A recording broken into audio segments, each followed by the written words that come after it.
The courthouse door swung open with such force that dust erupted from the wooden frame, and Victoria Lansing walked out into the blinding Texas sun with her hand pressed protectively against her swollen belly, knowing that every member of the Garrett gang would want her dead before sunset.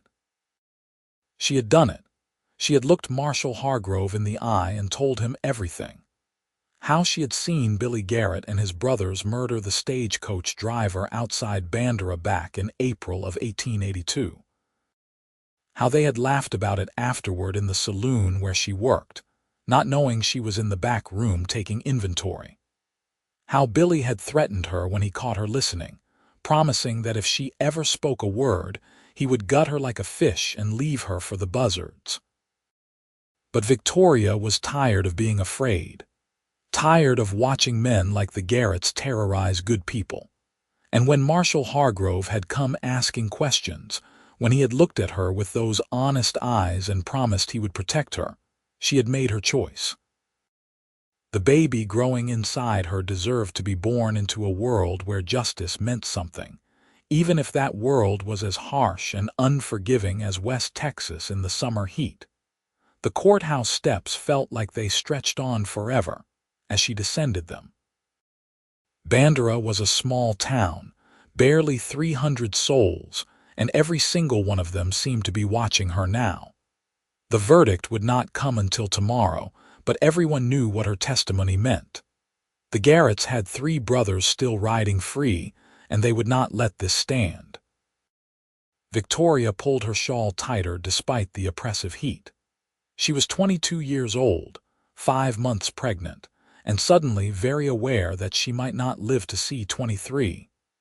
Her husband had died in a mining accident up in Colorado 6 months ago, before he even knew about the baby. She had come to Bandera to start fresh, to escape the memories, but instead she had walked straight into something far more dangerous. Miss Lansing. The voice came from her left, low and urgent. Victoria turned to see a man standing in the shadow of the general store awning. He was tall and lean, with dark hair that needed cutting and eyes the color of creek water in springtime. He wore dusty trail clothes and a gun belt that sat easy on his hips, the way it did for men who knew how to use what they carried. "You do not know me," he said, stepping closer but keeping his voice quiet. "My name is Lucas Vance. I am a ranch hand at the Triple Bar about 10 miles north of here." Victoria felt her heart hammering against her ribs. Another stranger, another man who might want to silence her. Her hand went to the small knife she kept tucked in her belt. Lucas must have seen her fear because he held up both hands, palms out. "I am not here to hurt you. I am here because you are in danger, and I think I am the only one fool enough to help you get out of it." "Why would you help me?" Victoria asked, her voice barely above a whisper. "You do not even know me." "I know you just did the bravest thing I have ever seen anyone do in this town," Lucas said. His eyes were steady on hers, no mockery or false charm in them. "And I know the Garretts. I know what they do to people who cross them. There was a Mexican family south of here last year who testified against them for stealing cattle. The Garretts burned their house down with them inside it. Marshall Hargrove could not prove it, but everyone knew." Victoria felt her blood turn cold. She had heard whispers of that incident, but she had tried not to think about it. "The marshal said he would protect me." The marshal is one man with one deputy in a town where half the people are too scared to speak against the Garretts and the other half are on their payroll, Lucas said bluntly. "He means well, but he cannot watch you every minute. And once that verdict comes down tomorrow, assuming it goes the way everyone thinks it will, you will have a target on your back that will not go away." "Then what do you suggest?" Victoria asked, hating the tremor in her voice. "I cannot just disappear. I have nowhere to go." Lucas glanced around, checking to make sure no one was listening.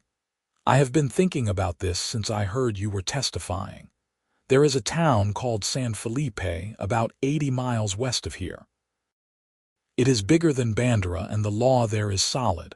More importantly, it is far enough away that the Garretts will not have the same reach. I can get you there."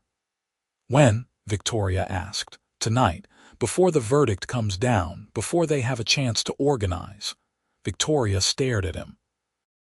This stranger was offering to upend his life to save hers, and she could not understand why. "What about your job? The triple bar?" "I have been meaning to move on anyway," Lucas said, though something in his eyes suggested this was not entirely true. "A man gets restless. Besides, I cannot stand by and watch an innocent woman and her baby get killed because she did the right thing." There was something in the way he said it, a conviction that ran deeper than simple chivalry. Victoria found herself wanting to trust him, even though every instinct told her to be wary. She had learned the hard way that men often had ulterior motives. "If I agree to this," she said slowly, "I need to know you are not expecting anything in return. I am a widow and I am carrying another man's child. I have nothing to offer you." Lucas met her eyes without flinching. "I am not asking for anything except the chance to help you stay alive.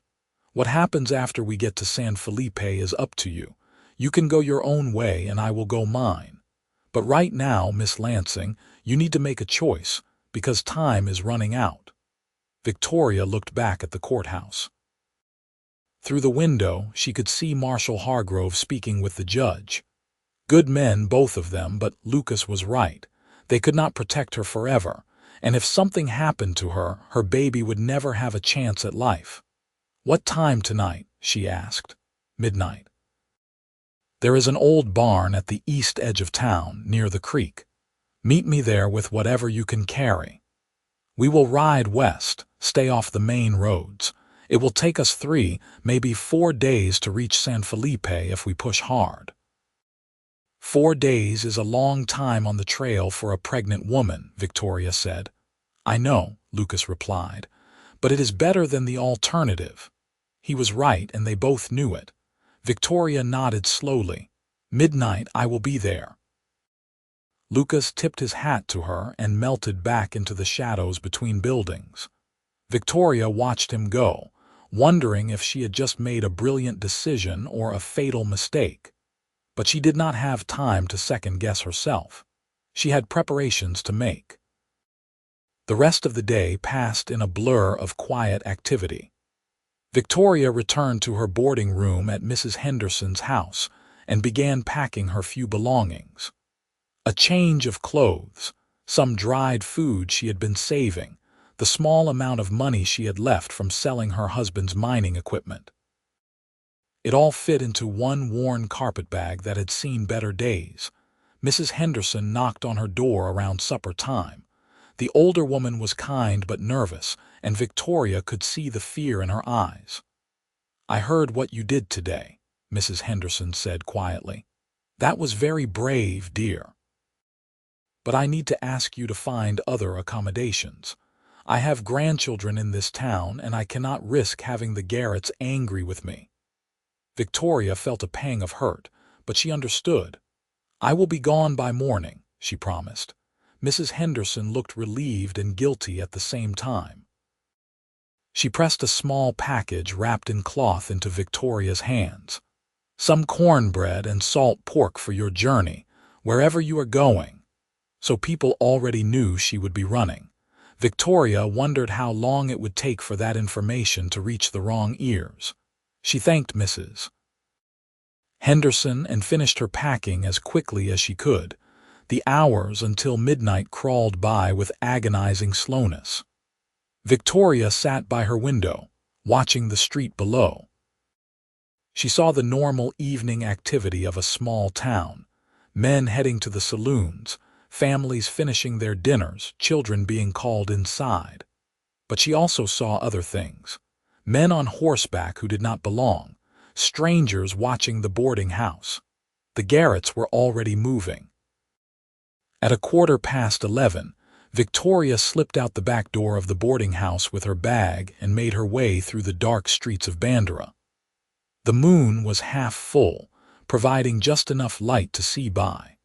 She stayed in the shadows, moving as quietly as her pregnant body would allow. The barn Lucas had mentioned was little more than a skeleton of rotting wood, barely standing at the edge of town where the buildings gave way to open prairie. Victoria approached it carefully, every sense on high alert. This would be the perfect place for an ambush. Miss Lansing. She jumped at the sound of her name, then saw Lucas emerge from inside the barn. He was leading 2 horses, both saddled and ready to travel. One was a strong-looking bay gelding, the other a gentler-seeming mare with a white blaze on her forehead. "I brought the mare for you," Lucas said. "She has an easy gait. It should be more comfortable." Victoria had not expected such consideration. She approached the mare slowly, letting the horse sniff her hand. "What is her name?" "Juniper. She is sweet-tempered, but she can run when she needs to." Lucas helped Victoria into the saddle, his hand steady and impersonal. Once she was settled, he handed her the reins and mounted his own horse. "We are going to head west along the creek for the first few miles, then cut north before circling back west. It will add time, but it will make us harder to track." "You have done this before," Victoria observed. "I have had to disappear once or twice," Lucas admitted. "Nothing criminal, just circumstances that required a quick exit." He did not elaborate, and Victoria did not press. They both had secrets, and that was acceptable for now. They rode out of Bandera in silence, keeping the horses at a steady walk until they were well clear of the last buildings. The night air was cooler than the day had been, but still warm, carrying the scent of sage and dust. Above them, the stars spread out in a brilliant canopy that Victoria had never seen in the mining towns up north. Once they reached the creek, Lucas pushed the pace to a gentle trot. Victoria focused on staying in the saddle and not jostling her baby too much. Juniper lived up to her reputation, moving smoothly beneath her. They rode for hours without speaking, putting distance between themselves and Bandera. Victoria found her mind wandering despite the tension.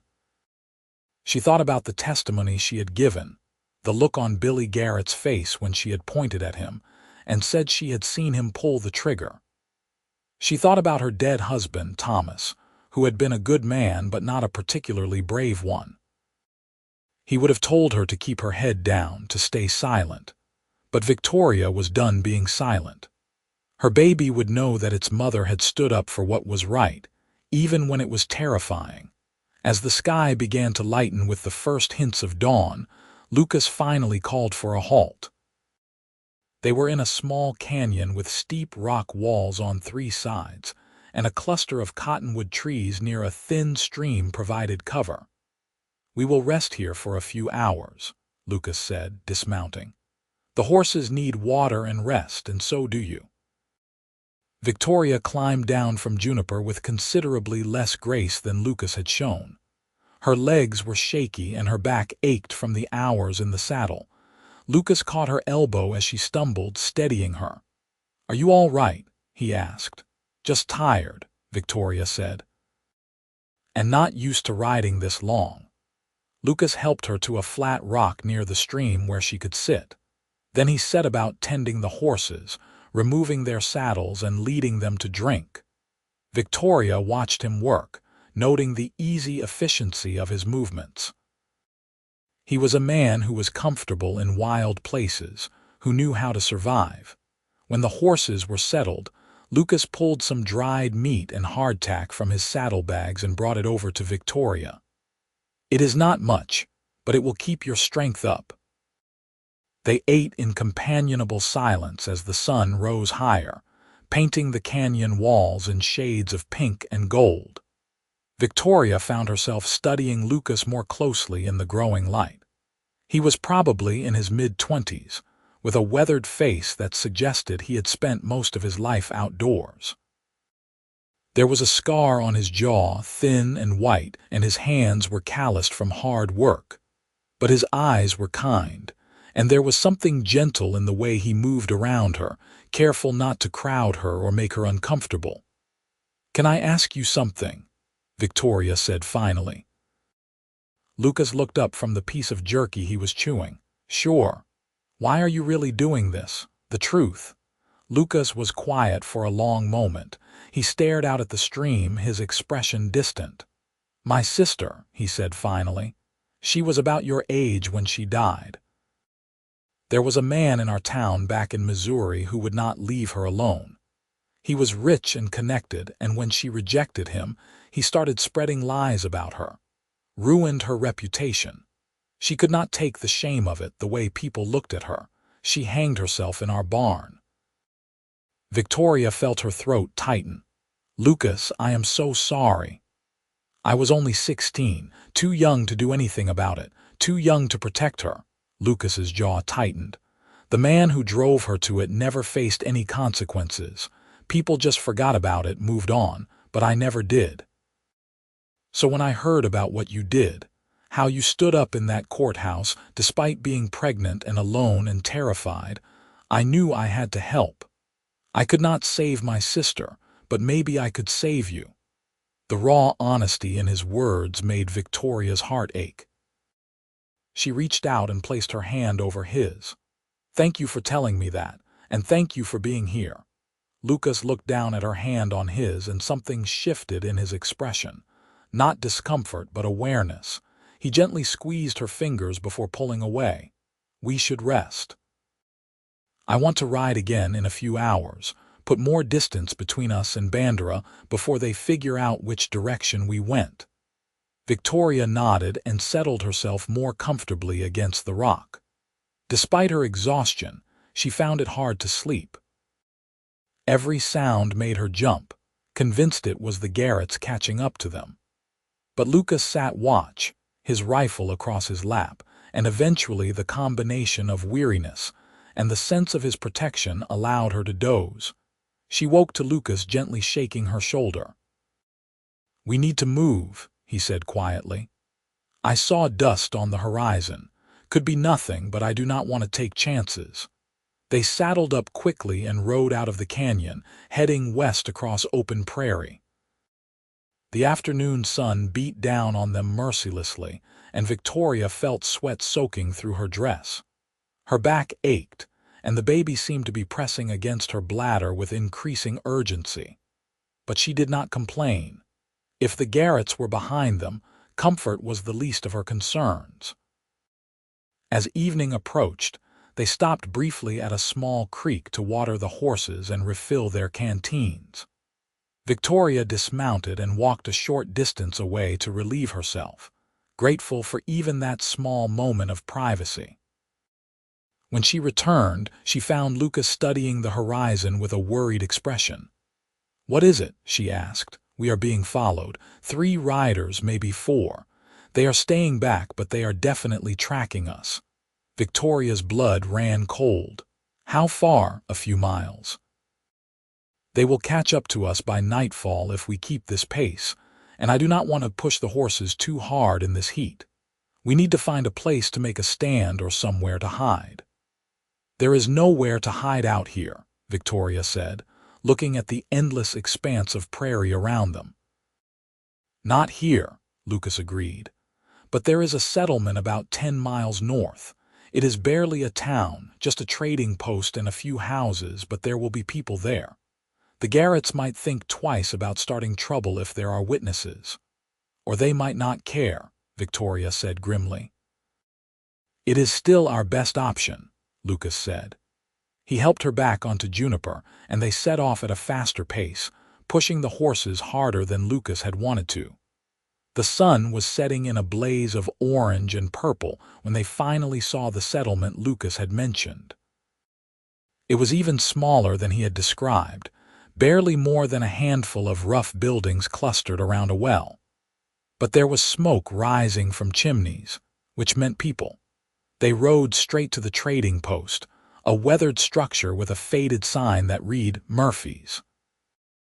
Lucas dismounted and helped Victoria down, then tied the horses to the rail out front. "Stay close to me," he said quietly. And let me do the talking." Inside, the trading post was dim and cluttered, shelves packed with everything from canned goods to ammunition. An older man with white hair and a beard stood behind a counter, and he looked up with a mixture of curiosity and wariness as they entered. "Help you folks?" he asked.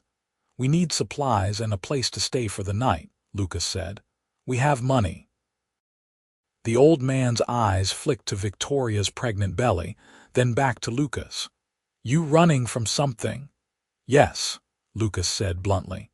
"And the men chasing us are not the type you want showing up here looking for trouble." The old man considered this for a long moment. "There is a small room in the back you can use. $5 for the night, and that includes some hot food. But if there is gunplay, you are on your own. I am too old to be playing hero." "Fair enough," Lucas said, pulling out the money. "There are riders coming, probably 3 or 4 of them. They are tracking us, and they will likely arrive within the hour. If they ask about us, I will not hold it against you if you tell them we are here. I just ask that you give us a warning first." The old man nodded slowly. "I can do that. What names should I be listening for?" "Garrett." "Billy Garrett's brothers, most likely." The old man's expression darkened. "I know of them. Bad men. What did you do to get on their wrong side?" "She testified against them in court," Lucas said, nodding toward Victoria. "She saw them kill a man." The old man looked at Victoria with new respect. "That took guts, madam. All right, you can stay. And if those Garrett boys show up, I will do what I can to slow them down. But I am warning you, I will not risk my life or my business." "Understood," Lucas said. "Thank you." The old man, who introduced himself as Murphy, showed them to a small room at the back of the trading post. It held a narrow bed, a chair, and a wash basin, nothing more. But it was shelter, and after hours in the saddle, it looked like paradise to Victoria.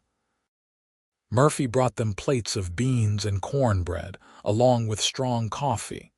Victoria ate ravenously, not realizing how hungry she had been. Lucas ate more slowly, his attention divided between his food and the sounds from outside. "You should rest while you can," he told Victoria. "I will keep watch." "Lucas, you have not slept either," Victoria protested. "I will be fine. I have gone longer without sleep. You need to think about the baby." Victoria wanted to argue, but exhaustion was pulling at her like a weight. She stretched out on the bed, fully clothed, and closed her eyes. Within minutes, she was asleep. She woke to the sound of voices and boots on wooden floors.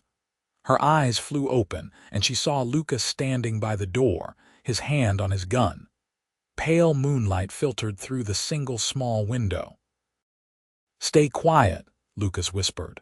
"They are here." Victoria's heart hammered in her chest as she heard Murphy's voice from the main room of the trading post. "I told you, I have not seen anyone matching that description, just the usual folks passing through." "You are lying, old man." The voice was rough and mean. "We tracked them right to your door. Now where are they? I run an honest business. If I say I have not seen them, I have not seen them." There was a crash, like something being knocked over. "Search the place," the rough voice ordered. Lucas moved away from the door and positioned himself so he would have a clear shot at anyone who came through. He caught Victoria's eye and pointed to the window. It was small, but she might be able to squeeze through it. She understood what he was suggesting. If things went badly, she was to run. But Victoria had run enough. She slipped off the bed and moved to stand beside Lucas. If this was where she made her stand, so be it. The door burst open, and a man filled the doorway. He was big and bearded, with cold eyes that locked onto Victoria immediately. "Well, well." "The little songbird from Bandera." "Leave her alone," Lucas said, his voice deadly calm. His gun was already drawn and pointed at the man's chest. The man grinned, showing yellow teeth. "Or what, cowboy? You are going to shoot me. My brothers are right outside. You will not make it out alive." "Maybe not," Lucas said. But neither will you, and I will make sure I take at least one more of you with me, so you had better ask yourself if your brother Billy is worth dying for." The standoff lasted for what felt like an eternity. Victoria could hear her own heartbeat, could feel the baby shifting inside her as if sensing her fear. The bearded man's hand hovered near his gun, weighing his options. Then Murphy's voice called out from the main room. "I've got a shotgun pointed at the back of your friend's head out here, and my finger is getting mighty twitchy. You might want to reconsider your approach." The bearded man's eyes narrowed, but some of the confidence drained from his expression. He took a step back. "This is not over. Billy will be hanged tomorrow, and you will answer for that." "Billy will hang because he is a murderer," Victoria said, surprised by the strength in her own voice. "And if you keep following us, you will join him on that gallows." The man spat on the floor, then retreated. Victoria heard the sound of horses and angry voices, then the thunder of hooves as the riders left. Lucas did not lower his gun until the sound had faded completely. Then he let out a long breath and holstered his weapon. That was close. Victoria found her legs were shaking. She sank down onto the bed, her hand pressed to her belly. Too close. Murphy appeared in the doorway, his shotgun still in his hands. "They will be back," he said grimly. "Maybe not tonight, but soon. You folks need to be long gone by dawn." "We will be," Lucas promised. "Thank you for backing us."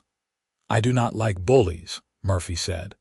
"And I especially do not like men who threaten pregnant women. You get some rest. I will keep watch and wake you before sunrise." True to his word, Murphy shook them awake while the sky was still dark.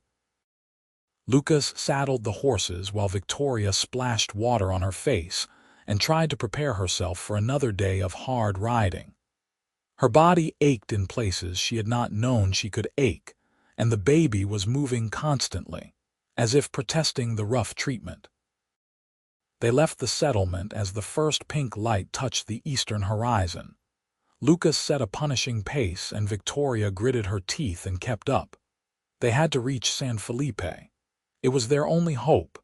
The next 2 days blurred together in a haze of heat, dust, and exhaustion.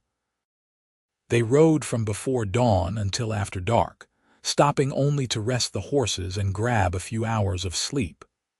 Lucas was tireless, always watching their back trail, always scanning the horizon for signs of pursuit. Victoria found herself drawing strength from his presence. He never complained, never showed fear, even though she knew he must be feeling it. He was patient with her when she needed to stop, encouraging when she was flagging. And at night, when they made camp in whatever shelter they could find, he would sit watch and let her sleep, his steady presence a comfort in the darkness. On the third night, as they huddled in a small cave to escape a sudden rainstorm, Victoria found herself studying him by the light of their small fire. His face was drawn with exhaustion, his clothes dusty and worn. But there was something in the set of his shoulders, the way he held himself, that spoke of a fundamental decency she had rarely seen in men. "Lucas," she said softly. He looked up from the fire. "Yes. When we reach San Felipe, what will you do?" He was quiet for a moment. "I have not thought that far ahead, to be honest. Find work, I suppose. There are always ranches looking for hands." "Will you stay there?"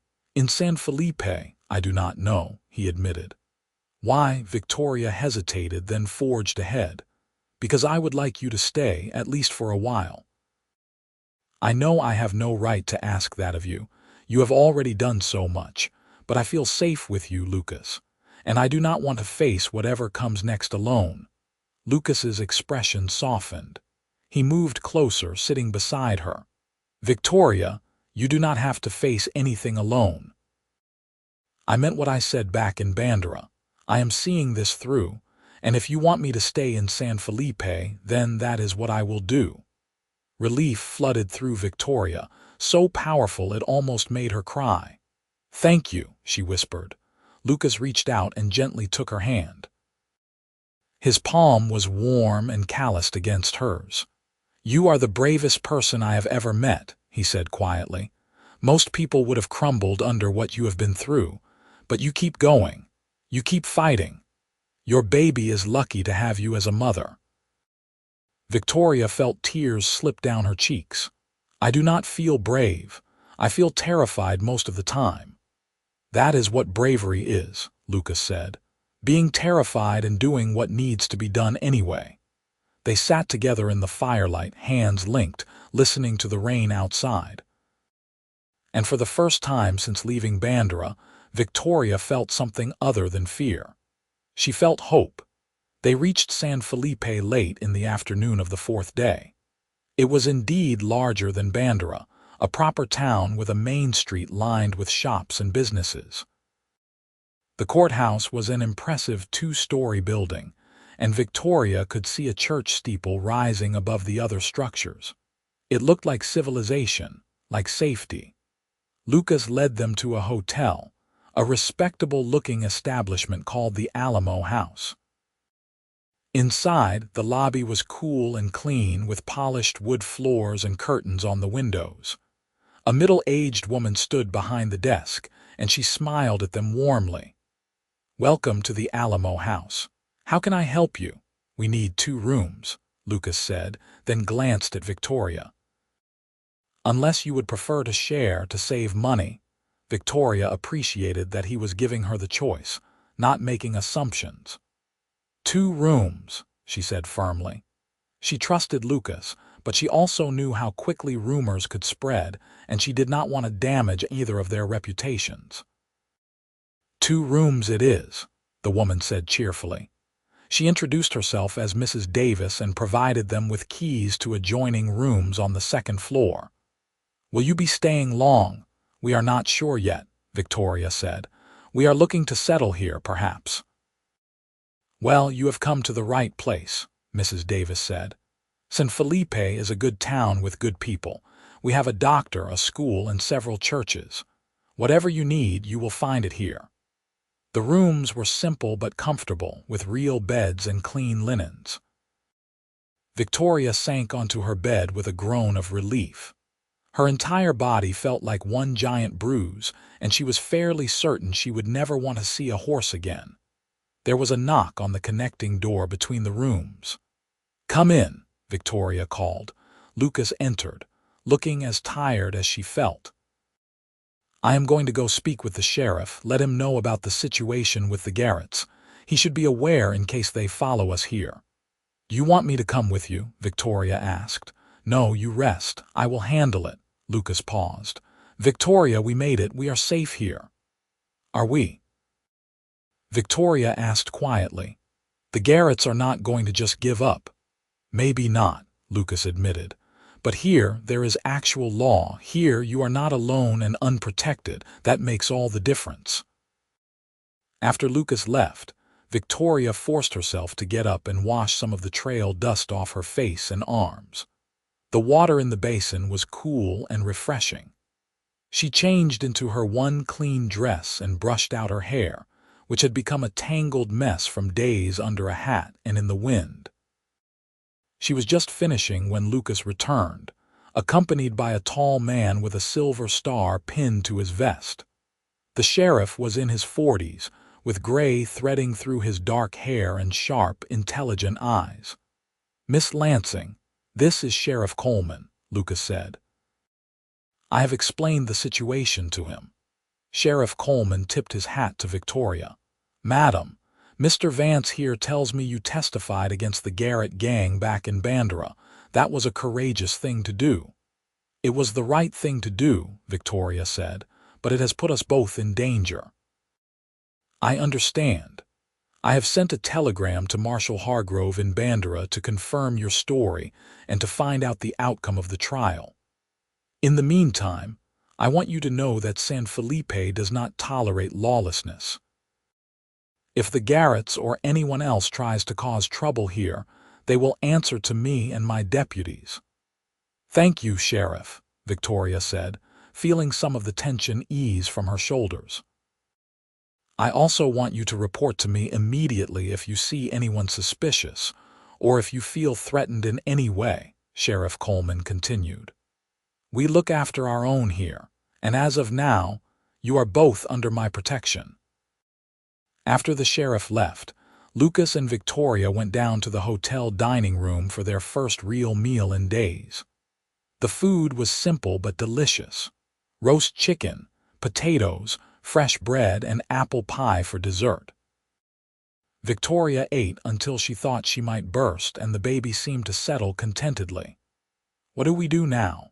She asked Lucas as they finished their coffee. We start building a life here, Lucas said. I will look for work. You will need to find a place to live before the baby comes.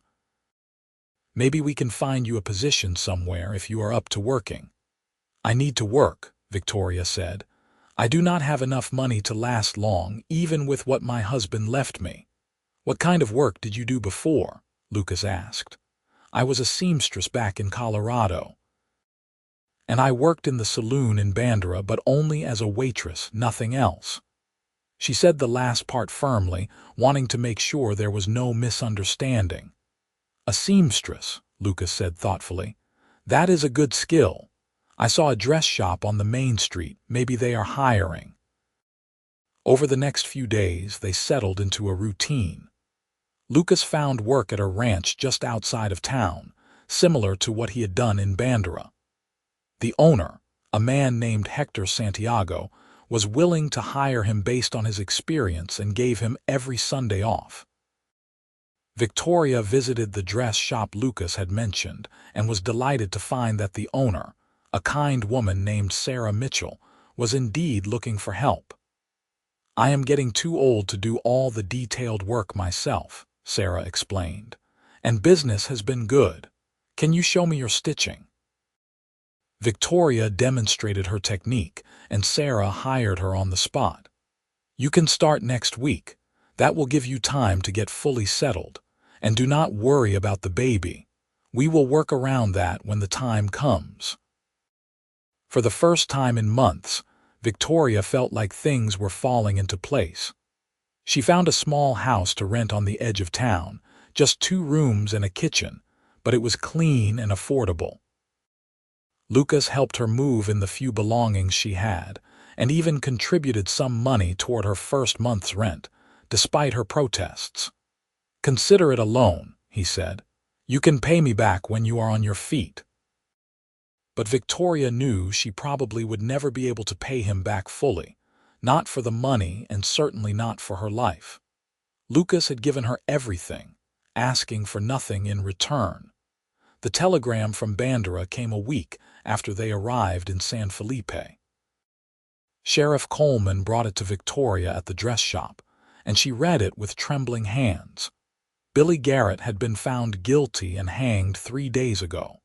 His brothers had not been seen since before the verdict, and it was believed they had fled the area. Marshal Hargrove urged Victoria to stay away from Bandera, as there was still some anger toward her among the Garrett sympathizers, but he believed the immediate threat had passed. Victoria felt a complicated mix of emotions as she read the telegram. Relief that Billy Garrett would never hurt anyone again. Sadness at the violence and death, even of a man who had deserved his fate. And lingering fear, because she knew that as long as the Garrett brothers were free, she would never be completely safe. But she was safer here than she had been in Bandera, and she was not alone. Lucas had become a constant presence in her life. They had dinner together several times a week, often at the small house she was renting. Victoria would cook, and Lucas would tell her stories about the ranch and the people he worked with. He never pushed for anything more than friendship, never made her feel uncomfortable or obligated. But she found herself looking forward to his visits, missing him when he was away. One evening in late October, as they sat on the porch of her house watching the sunset, Victoria felt the baby kick particularly hard.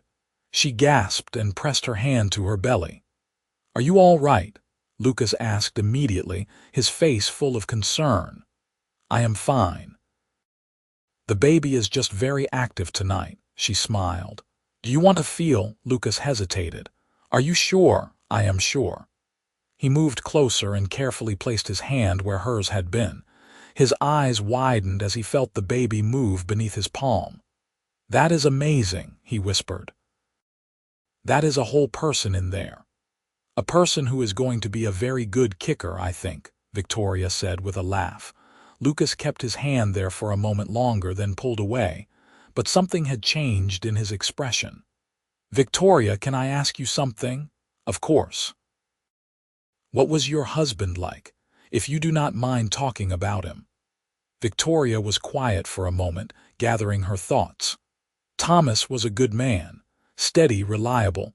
He was not romantic or particularly exciting, but he was kind and he worked hard. We had a comfortable life together, if not a passionate one. I cared for him deeply, but I am not sure I was ever truly in love with him. Does that sound terrible? No, Lucas said.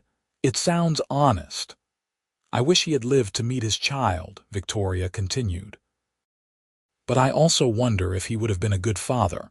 He was not good with emotions or affection. He showed his love through providing, through work. I think our child would have wanted more than that. What do you want for your child? Lucas asked. Victoria looked out at the darkening sky. I want my child to know love. Real love, not just duty. I want them to feel safe and cherished, and I want them to grow up knowing that standing up for what is right matters, even when it is hard. They will know all of that, Lucas said quietly, because they have you as a mother. Victoria turned to look at him. In the fading light, his face was gentle and open, and she realized with a start that somewhere along the way, her feelings for Lucas had shifted from gratitude to something deeper. She was falling in love with him. The realization should have frightened her. She was still a widow, still pregnant with another man's child. It was too soon, too complicated. But her heart did not care about any of that. Lucas, she said softly, I need to tell you something. He waited, patient as always. I do not know when it happened or how. But I have feelings for you. Real feelings. And I understand if that makes you uncomfortable or if you do not feel the same way. You have been nothing but kind and helpful, and I do not want to ruin that, but I needed to be honest with you. Lucas was silent for so long that Victoria feared she had made a terrible mistake. Then he reached out and took her hand, threading his fingers through hers. Victoria, I have had feelings for you since the day I saw you walk out of that courthouse with your head held high, despite being terrified, he said. I told myself I was just helping you, being a good person. But the truth is, I have been falling for you every day since we left Bandera. The way you never give up, the way you face everything with courage, the way you care about doing the right thing, you are extraordinary.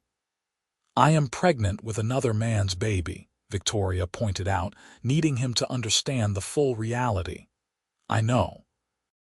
And that baby deserves to be loved just as much as you do. If you will let me, I would like to be part of both your lives, not as a replacement for Thomas, but as someone who loves you both. Victoria felt tears streaming down her face, happy tears this time. Are you sure? This will not be easy, Lucas. People will talk. Let them talk, Lucas said firmly. I have spent too much of my life worrying about what other people think. I want to be with you, Victoria, if you will have me. She answered by leaning forward and kissing him. It was gentle and sweet, a promise of things to come. Lucas cupped her face in his hands, deepening the kiss just slightly before pulling back. We should probably do this properly, he said, a little breathless. Court, I mean. Let me take you to church socials and dinner. Show the town that my intentions are honorable. Victoria laughed. Your intentions are honorable. But yes, we should probably do things the traditional way, at least to some degree. They spent the rest of the evening on the porch, talking and making plans. Lucas wanted to save up enough money to buy a piece of land, maybe start his own small ranch. Victoria wanted to continue working as a seamstress, at least until the baby came. They talked about marriage, though they agreed to wait until after the baby was born, both to observe a proper mourning period for Thomas and to make sure this was what they both truly wanted. The next few months were the happiest of Victoria's life. Lucas courted her properly, taking her to church every Sunday and to town events. People were initially curious about them, especially given her pregnancy, but Lucas's steady respectability and Victoria's skill as a seamstress won them over. Sarah Mitchell, in particular, became a good friend and advocate, spreading the word that Victoria was a decent, hard-working young woman who deserved support. Victoria's belly grew larger as winter approached. The baby was due in early January of 1883. Lucas was attentive and caring, helping her with anything that became too difficult. He repaired the roof of her house when it started to leak, chopped wood for her stove, and even helped her prepare the small second room as a nursery. On Christmas Eve, Lucas surprised her with a handmade cradle. "I have been working on it in my spare time," he said shyly. "I hope it is all right." Victoria ran her hands over the smooth wood, tears in her eyes. "It is perfect. You are perfect." They spent Christmas Day together, a quiet celebration in her little house. Victoria cooked a small chicken, and Lucas brought supplies for biscuits and gravy. They exchanged small gifts. Victoria had sewn Lucas a new shirt, and he gave her a beautiful shawl he had bought from a traveling trader. As they sat by the fire after dinner, Lucas pulled Victoria close, being careful of her large belly. "This has been the best Christmas of my life," he said quietly. "Mine too," Victoria agreed, and it was true. Despite everything she had been through, despite the fear and uncertainty, she had found happiness. She had found love. The baby came on a cold January night during a rainstorm. Victoria's labor started just after midnight, and Lucas was there within minutes of her neighbor fetching him. He held her hand through the long, difficult hours, never leaving her side even when the midwife suggested he might be more comfortable waiting outside. "I am staying," Lucas said firmly. "Victoria needs me," and she did. His presence gave her strength during the most difficult moments, his steady voice talking her through the pain. Just before dawn, Victoria's son was born. He came into the world with a lusty cry, healthy and strong. The midwife cleaned him up and placed him in Victoria's arms, and she looked down at the tiny, perfect face in wonder. "He is beautiful," Lucas whispered, peering over her shoulder. "What will you name him?" Victoria had thought long and hard about this. "Thomas, after his father. Thomas James Lansing." She looked up at Lucas. "But I hope that someday he might have a different last name if you still want us." Lucas bent down and kissed her forehead gently. "I have never wanted anything more. Little Thomas was a good baby, healthy and happy." Victoria recovered from the birth quickly, and after a few weeks, she was able to return to work part-time at the dress shop, bringing the baby with her. Sarah was delighted to have an infant in the shop, and customers loved seeing him. Lucas was a constant presence, visiting every day after work. He was wonderful with the baby, patient and gentle. He would hold Thomas for hours, walking him when he fussed, singing to him in a low, rumbling voice. Watching them together, Victoria knew she had been right to trust her heart. In March, Lucas came to her with news. "I have been saving every penny I can, and I have found a piece of land for sale. It is not much, just 20 acres about 5 miles from town. But there is a creek running through it, good grazing, and a small house that needs work. I have enough for a down payment, and I think I can manage the rest if I keep working at the Santiago Ranch while I build it up." "That sounds wonderful," Victoria said. "But Lucas, you do not have to feel obligated to us." You can pursue your dreams without taking on the burden of a ready-made family. Lucas knelt down in front of her chair, taking both her hands in his. Victoria, you and Thomas are not a burden. You are my dream. I love you. I love your son. I want to build a life with you, build a family with you. Will you marry me? Victoria felt her heart swell. Yes, she whispered. Yes, 1,000 times yes. They were married in April of 1883 in the small church in San Felipe. It was a simple ceremony with just a few friends present. Sarah Mitchell stood as Victoria's witness, and Hector Santiago stood for Lucas. Victoria wore a dress she had sewn herself, pale blue with white lace, and Lucas wore the shirt she had made him for Christmas. When the preacher pronounced them husband and wife, Lucas kissed Victoria with such tenderness that several women in the congregation dabbed at their eyes. After the ceremony, they had a small celebration at the hotel. Then, Lucas drove Victoria and Thomas out to see their new land. The house was indeed small and rough, but Victoria could see its potential, and more importantly, she could see the life they would build here.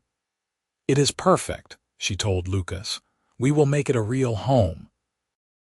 They worked on the house together over the next few months, fixing the roof, patching walls, and adding on a proper bedroom. Lucas proved to be skilled with his hands, and Victoria contributed her own talents, making curtains and quilts to brighten the space. They moved in during the summer, and Victoria felt a sense of peace she had never known before. This was her home with her husband and her son. The ranch was small, but they had a few head of cattle and some chickens, enough to start building something. Life settled into a comfortable rhythm. Lucas worked the ranch and still picked up jobs at the Santiago place when they needed extra help. Victoria continued her seamstress work, with ladies from town making the trip out to their ranch for fittings. Thomas grew strong and healthy, a happy child who brought joy to everyone he met. Word reached them occasionally from Bandera. The remaining Garrett brothers had never been caught, but they had not returned to Texas either. Marshal Hargrove wrote to say that the town was peaceful now, and people had begun to remember Victoria as the brave woman who had stood up to criminals. Rather than the person who had caused trouble, Victoria appreciated the sentiment, but she had no desire to return to Bandera. San Felipe was her home now, and she had everything she needed right here. In the spring of 1884, Victoria discovered she was pregnant again. Lucas was overjoyed at the news, and Thomas, now a toddler, seemed to understand in his own way that something special was coming. This pregnancy was easier than her first, perhaps because Victoria was not running for her life or sick with worry. She continued working until her belly made it impossible to sit at the sewing machine comfortably, and then she focused on preparing for the new baby. Their daughter was born in December of 1884, during the first real cold snap of winter. The birth was shorter and easier than Thomas's had been, and when the midwife placed the baby girl in Victoria's arms, she felt her heart expand even more. "What should we name her?" Lucas asked, looking down at his daughter with wonder. Victoria had already decided. "Grace. Grace Virginia Vance, because we have been given so much grace in our lives, and I want her to know that." Lucas's eyes were suspiciously bright. "Grace Virginia Vance, it is perfect. She is perfect." Thomas was fascinated by his baby sister, wanting to help with everything. Lucas was patient with him, showing him how to be gentle, how to hold her carefully. Watching Lucas with both children, Victoria fell in love with him all over again. The years passed in a blur of love and work and family. The ranch grew slowly but steadily. Lucas added more cattle, built a proper barn, and expanded the house to include more bedrooms. Victoria's seamstress business thrived, and she began teaching other women in the area. including several young Mexican girls from neighboring ranches who wanted to learn a trade. In 1886, Victoria gave birth to another son, whom they named Samuel. And in 1888, they had one more child, a daughter they called Rose. Thomas grew into a strong, responsible boy who loved the ranch and working with his father. He never knew that Lucas was not his biological father, and Lucas never treated him any differently than he treated the other children. To Lucas, Thomas was his son in every way that mattered. Grace inherited her mother's skill with a needle and her father's practicality. She was sharp and clever, always asking questions about everything. Samuel was gentle and quiet with a deep love for animals. And Rose was pure joy, laughing constantly and bringing lightness to everyone around her. Victoria sometimes thought back to that day in Bandera when she had walked out of the courthouse, terrified and alone. She thought about the choice she had made to testify, the risk she had taken. And she thought about Lucas, the cowboy who had appeared out of nowhere and offered to save her life. "Do you ever regret it?" she asked Lucas one evening as they sat on the porch of their ranch house, watching the sunset. The children were inside, finishing their supper under the watchful eye of Grace, who at 12 was already a capable helper. "Walking away from your old life to help me?" Lucas looked at her in surprise. "Regret? Not for a single moment. You gave me everything, Victoria. A purpose, a family, a reason to wake up every morning. I was just drifting before I met you, going from one job to another with no real direction. You made me want to be better, do better." "I think we saved each other," Victoria said softly, taking his hand. "You gave me safety and love. I gave you purpose, and together we built something beautiful." Lucas pulled her close, and they sat together in comfortable silence, listening to the sound of their children's laughter from inside the house. In 1890, Thomas announced that he wanted to study law. He was 14 and had always been the most serious of the children, with a strong sense of justice that Victoria recognized in herself. She was not surprised by his choice, though it meant he would need to go away to school eventually. "I want to help people," Thomas explained. "The way the marshal helped Ma when she testified. I want to make sure the law protects people who do the right thing." Lucas and Victoria supported his dream, putting aside money for his education. It was a sacrifice, but they both believed in the importance of education and following your calling. Grace announced that she wanted to open her own dress shop someday, and Victoria began teaching her not just sewing but business as well. Samuel wanted to be a veterinarian, though that would require even more schooling than law. And Rose, at 6, changed her mind about what she wanted to be every single day. As Victoria looked at her growing family, at the ranch that they had built from nothing, at the community they were part of, she felt an overwhelming sense of gratitude. She had testified against the Garrett gang because it was the right thing to do, but she never could have imagined all the good that would come from that one terrifying decision. The years continued to pass, bringing both joys and sorrows. In 1895, they received word that Marshal Hargrove had died peacefully in his sleep. Victoria and Lucas made the trip back to Bandera for his funeral, the first time Victoria had returned since that fateful day in 1882. The town had changed, grown larger and more prosperous. And the people there treated Victoria with respect and even admiration. "You did a brave thing," an old woman told her after the funeral. "The Garretts terrorized this town for years. When you stood up to them, you showed the rest of us that evil does not have to win." Victoria was touched by the words, though she still maintained that she had simply done what anyone should do. But she was glad to know that her actions had made a difference. In 1898, Thomas graduated from law school and returned to San Felipe to open his practice. He was 24 years old, tall and strong like Lucas, with Victoria's determination and sense of justice. His first case was defending a Mexican family against a wealthy landowner who was trying to cheat them out of their property. Thomas won, and his reputation was established. Grace opened her dress shop in 1899, with financial help from her parents and her own considerable savings. She had inherited her mother's skill and had a good head for business.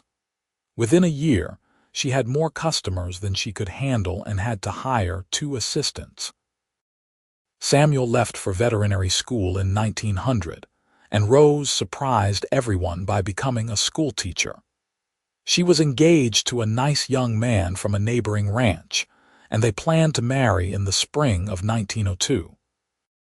Lucas and Victoria, now in their 40s, found themselves with an increasingly empty house. But they did not mind. They had raised their children well, given them roots and wings, and they still had each other. One evening in the spring of 1902, as they sat on their porch watching another sunset, Victoria turned to Lucas. "Do you remember the first night we spent on the trail, running from Bandera?" "Of course," Lucas said. "I remember every moment of that journey." "I was so scared," Victoria said. "Scared of the Garretts, scared of the unknown, scared of being alone with my baby. But you made me feel safe. Even in the middle of danger, you made me feel like everything would be all right." "You were never alone," Lucas said. "Not from the moment we met. I know I said I was just helping you get away, but the truth is, I knew even then that I could not let you go. You were too special, too important." Victoria leaned her head against his shoulder. 20 years, she said softly. 20 years since we left Bandera. 20 years of building this life together.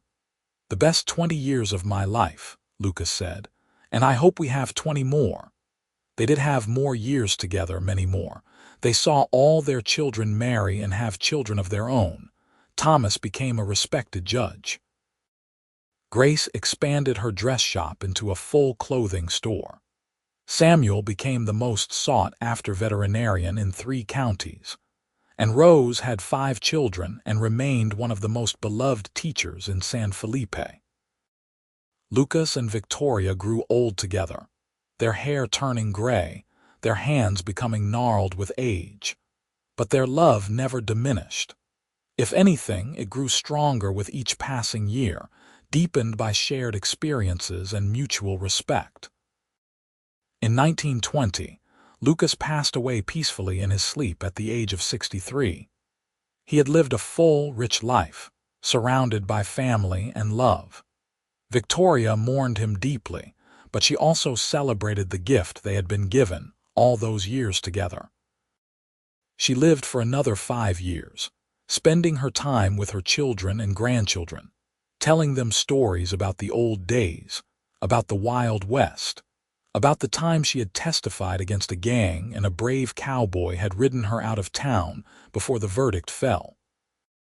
"He saved my life," she would tell them, "and then he gave me a life worth living." Victoria Vance died in 1925 at the age of 65, surrounded by her family.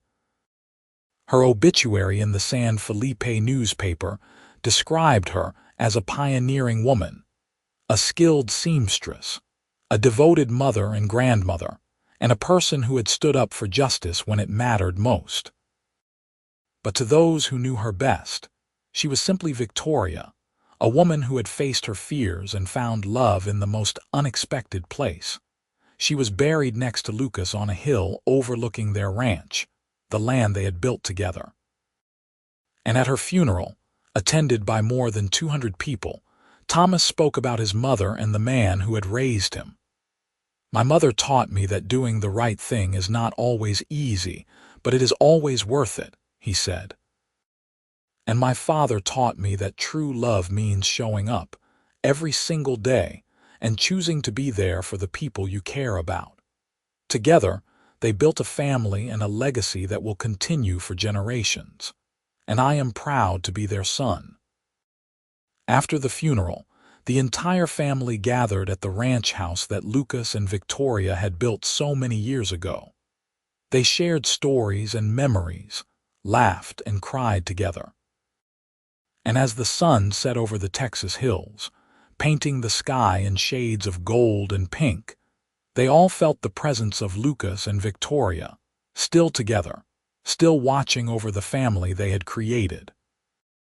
The ranch continued to operate for another 30 years, eventually passing to Thomas's son and then to his grandson. The dress shop that Grace had founded remained a fixture in San Felipe for decades. Samuel's legacy lived on through the many animals he saved and the veterinarians he trained. And Rose's children and grandchildren carried on her love of teaching and learning. But perhaps the greatest legacy that Lucas and Victoria left behind was the story itself. The story of a pregnant woman who stood up to criminals and a cowboy who rode her out of town before the verdict fell. The story of two people who found each other in the darkest of times and built a love that lasted a lifetime. It was a story that was passed down through generations, a reminder that courage and love can triumph over fear and hatred. Years later, one of Victoria's great-great-granddaughters, a writer, would sit down to tell this story, preserving it for future generations. She would walk the grounds of the old ranch, which had been made into a historical site.